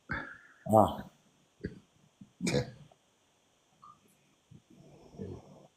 Comment ils ont les cheveux bien coupés? Oui, vraiment nickel. JB, on a une question sur l'ILS, si tu peux répondre. Oui, alors l'ILS, donc c'est un système de radionavigation qui électroniquement définit deux plans. Un plan vertical qui matérialise l'axe de la piste et son prolongement du côté de l'approche. Donc c'est un plan vertical et un plan incliné aux environs de 3 degrés de pente descendante et qui aboutit au point de toucher des routes, c'est-à-dire la touchdown zone qui était à 300 mètres après le début de la piste. Donc, à bord de l'avion, les signaux ILS sont reçus et on les reçoit sur deux aiguilles, une verticale et une horizontale. Le but de la manœuvre pour être pile sur l'ILS, c'est d'avoir l'aiguille en croix, c'est-à-dire qu'on a l'axe de piste qu'on appelle le localizer et le plan de descente qu'on appelle le glide slope. Et donc, l'aiguille horizontale nous dit notre position par rapport au glide slope, et l'aiguille verticale nous donne notre position par rapport au localizer. Et les aiguilles sont directionnelles, c'est-à-dire que si l'aiguille verticale, par exemple, est à gauche, ça veut dire que nous sommes, nous, à droite du localizer, et donc il nous faut tourner légèrement à gauche pour rattraper l'axe de piste. Et pareil pour l'aiguille horizontale qui nous dit si on est sur le plan de descente ou bien en dessous du plan de descente ou bien au-dessus du plan de descente.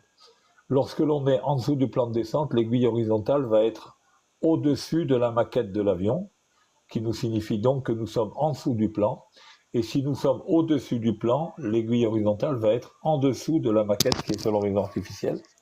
Et donc, à ce moment-là, on agira en conséquence.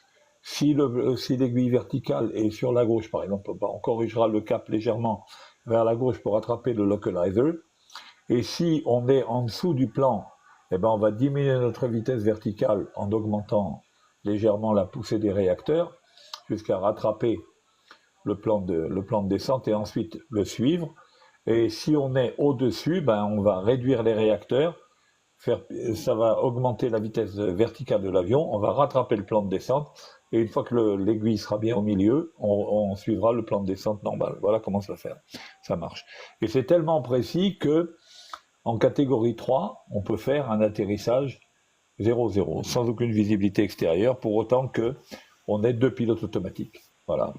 Kader qui assure la maintenance, on a 6 et on a CMI, on a CMI, Aircraft Crew Maintenance and Insurance, c'est l'affréteur qui s'occupe de la maintenance. Maintenant, si c'est des arrangements entre l'affréteur et la compagnie, et si c'est par exemple la compagnie a le même type d'avion, elle peut bien sûr intervenir en fonction de ce qui se fait entre les deux.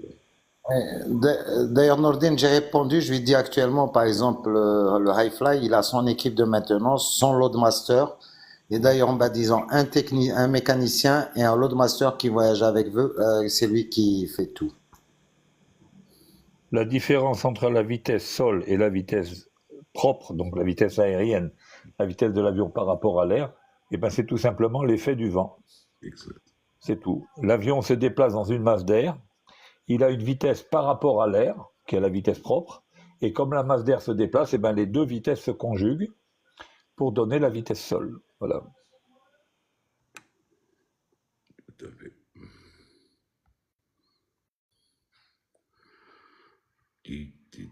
Ah, Mariam Belmati qui demande comment on va. Donc moi je crois que je vais vous quitter. Déjà, Eh ben oui, je vais aller regarder les Jeux Olympiques. Voilà. On a eu une médaille ou pas encore, JB? Ah, il y en a eu, il y a eu quelque chose, mais moi j'attends surtout Kayla Nemour là. Elle est extraordinaire cette petite. Hein. Ok, allez va. Bon, ben, je Ciao crois les qu'on amis. aura que cette médaille, JB, hein. On espère en tout cas, on verra. Allez, ciao ciao les amis, bonne soirée, à bientôt. Bilal speak. Oui, la question, c'est laquelle?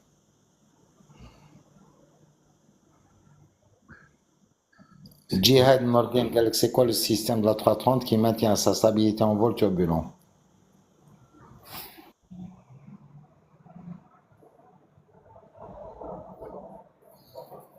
Il n'y a pas de système, c'est l'autopilote qui maintient son altitude, oui, et on réduit la vitesse. Mais tu peux lui rajouter qu'il y a un tube damp, ce qu'on appelle Oui, comment oui. ça? Mais on l'a jamais. Tu l'as utilisé ton Norden? Non, Jamais. il est toujours sur on. Oui, voilà, Et mais Airbus a mis une seule phrase. Dans le cas de forte, d'ailleurs, il est dans l'alignement des primes secs, des flights. voilà. En cas de vraiment forte turbulence, et si ça devient embêtant, il faut déconnecter la turbe damp des Oui, 1. mais Norden, c'est quoi la forte turbulence pour nous, pour la détection? Sur quels critères on va se baser? Les doubles blancs. Réponds-nous toi aussi. Comment on va Et terminer très forte turbulence? si vraiment ça commence en fait, la sévère turbulence chez le pilote, du moins quand je travaillais, c'était quand l'être humain n'arrive pas à voir les écrans. Ça bouge tellement que tu n'arrives. Ça devient de la sévère turbulence. Mais sinon, c'est une turbulence normale, hein. En dehors du fait qu'il y a la turbulence, bien sûr, avoisinant le sol, et je parle de la turbulence en l'air. Ouais. 6 et 4, oui, plus ou moins 6. Mais c'est la turbulence 6, même si 6 ou moins 4. Non, non, il te parle des G, JB, Oui, Norden. je parle des G, oui. C'est plus 4 et c'est 4G. Ça va être dur de les atteindre, c'est les plus 6 et moins 4G, hein. Au State, ben là, tu peux. Au State, tu peux les atteindre. Au State, avec ce qu'ils sont. Les avions, Mahidine, combien de temps faut-il pour qu'un moteur d'avion de ligne soit à la bonne température? Il n'y a pas de bonne température. Ils ont une température de fonctionnement, c'est dans le verre. exact. Non, c'est pas dangereux. C'est pas dangereux, la preuve. Les avions sont conçus pour ça. Et quand ils passent par les bancs d'essai, ils leur font subir les pires turbulences qu'il puisse y avoir en temps réel. Et donc voilà. Bon, c'est pourquoi la ligne Alger-Washington, je pense pas qu'il puisse y avoir une ligne Alger-Washington. Un jour, Norden, un jour. Oui, Joseph, l'avion supporte les turbulences. Et c'est les passagers, quand ils sont détachés, qui supporteront pas les turbulences parce qu'ils seront envoyés de tous les côtés où il y a les PSC quand ils font leur service et qu'ils ne s'assoient pas quand l'ordre leur est donné de s'asseoir et d'arrêter le service. Là, oui, c'est les personnes qui peuvent subir. Mais l'avion, quand il subit la turbulence, il n'y a aucun problème.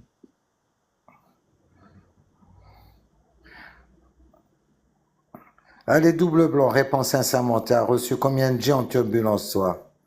Si tu parles de plus 6 et moins 4, c'est que tu as dû en subir une fois ou dans ta carrière. Pour l'instant, j'ai pas vécu, hein.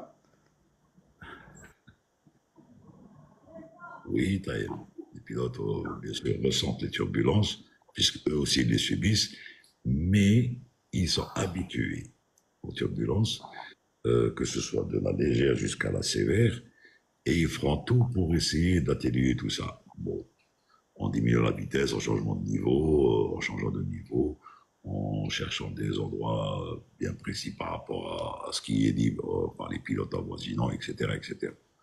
Donc il y a des moyens d'éviter tout ça.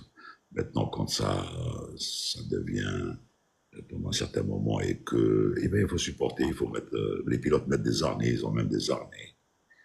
En dehors des ceintures, ils ont des harnais pour ne pas être projetés vers le haut. Et c'est tout, hein. Avant, Norden, avec, sur un G, tu peux avoir un trou dans la tête. Parce qu'ils ont des...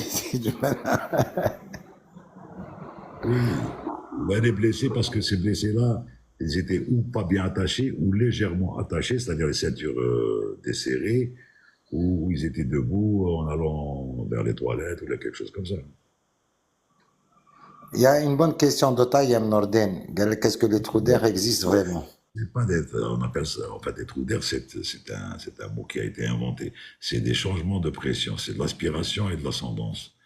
Donc c'est pour ça que c'est un trou, parce que tu as l'impression d'être aspiré vers le bas. Et donc tu penses, mais c'est un trou, puis tu es aspiré vers le bas. Et donc comment tu vas appeler ça quand tu es aspiré vers le haut? c'est des changements de pression. Donc l'avion suit l'isobartero. Quand il détecte, donc il part dans une zone où il perd le vent avec qui le touchait ou devant, ou par travers, ou à l'arrière de l'avion. Donc il a l'impression de chuter.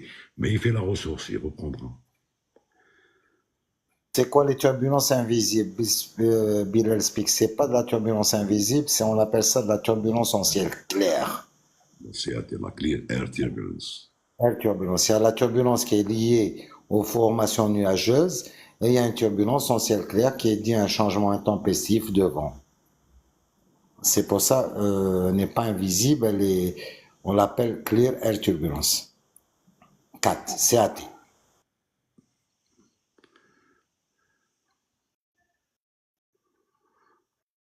Pip, pip, pip. Sinon, Nordin, ça va? Oui, là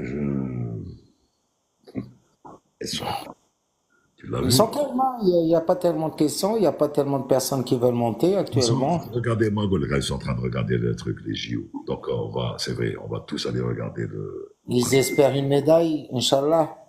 sûrement, Une, sûrement. une médaille suffit. Allez, Morad et le chat, Double Blanc, salut Channel, allez regarder JO. Morad, salut, tu regardes les JO. JP, regardez. Moi, je regarde pas les JO, ça va me faire mal au cœur. Tu préfères faire les JO. Allez, ben, je serai sur Paris dans quelques jours, Norden. Dans 2 jours, je suis à Paris. Ok, ça marche. Au cœur Allez. des JO. Au fait, tu as Allez, vu là. notre année ou tu l'as pas vu? Je connais? On l'a dit. C'est bon. Ça y J'ai est. parlé, je vais lui envoyer un message. Sinon, tu lui envoies un message qui se présente et qui demande après le commandant Belbari. Très bien, très bien. Ok. Voilà. Tu lui envoies le message, je te laisse faire. Vas-y, fais-le, envoie-lui, envoie-lui. Voilà. Et moi aussi, Je je vais lui dire. demande après le commandant Belbari. Ok, ça marche. Voilà. Allez, bye. Donc, on peut dire le chat, salut. Bye tout le monde, bye, bye, bye. Ciao. Salut, JF.